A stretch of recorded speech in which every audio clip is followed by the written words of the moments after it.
ndize apha eXolani ngemeko esiyibonayo engekhontle nomsasazi esiyibonayo ukuthi masikwazi uhlala phansi sithule singavezi lile lixa ke ngoku nathi sibona ke silapha eXolani sizoveza ukuthi we are able to ukulungisa imeko yesikolo nami ndingomnye wabafundi babefunda eXolani ngemeko yengekho njena ixesha sesifunda kuyo ngoku siyaqonda ke ngoku asikwazi uba sibe sithule sisonge izandla singenzi into namhlanje silapha ke sizothetha nabahloli kunye nedepartment ekufutshane kwalapha esikolweni sizoveza izimbo esizibonayo ukuthi apha eyomeko yokufunda ngomntana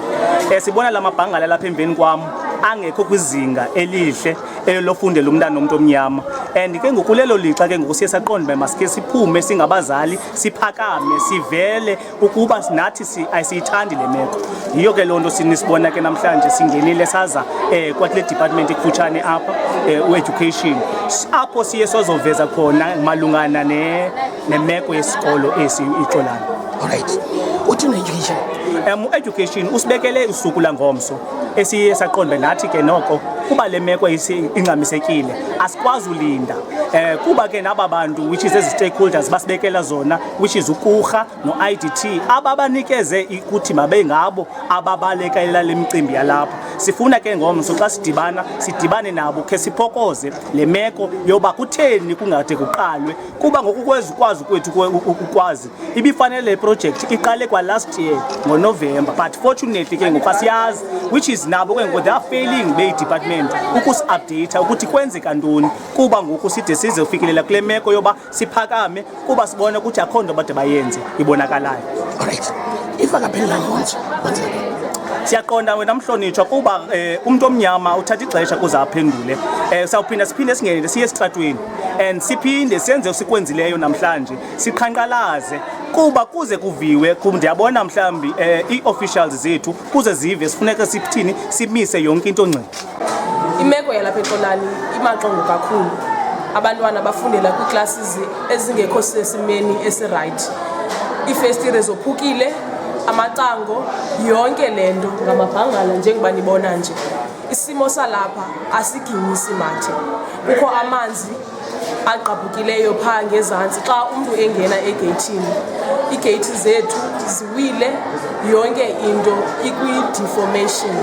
akho nto intle eXolani iitoilets zethu zigcwele amanzi abantwana bafumana i-infection abanye bane-pneumonia we have 2 students that are going through i-pneumonia we have students that are going through i-infection amantombazana because i-toilet system yethu is not in good condition besicela uncedo lwabantu uba bakwazi ukuza izicelo zethu ziphendulwe njengabafundi baseXolani because imeko esiphantsi kwayo siphantsi koxinzelelo kakhulu. We have been going to education on countless times kusithiwa sizawuphendula ngoku sifikelele kwisigqibo sokuba silwe singabafundi siphakamele isikolo sethu kuba imeko siyibonayo apha ayiginyisi mathe sizimele singabafundi sincediswa ngabazali bethu namhlanje we took the initiative okuya kwa-education ukuba bazokwazi ukucela basilungiselele isikolo sethu sibe kwisimo esijongekayo because iXolani phambi kwe-education bekufanele uba isazela siyabakho bekufanele uba isikolo sethu silungisiwe kwadedala it's been 29 years iXolani ime apha but still isituation yaseXolani ayi-improve ii-learners zethu are dropping in numbers because akho bantu abafuna ukufundela phantsi kwemeko ezinje eXolani siyanicela sinibongoza ukuba nisincedise nime nathi siyiXolani sikwazi ukutshintsha isimo seXolani. Thank you.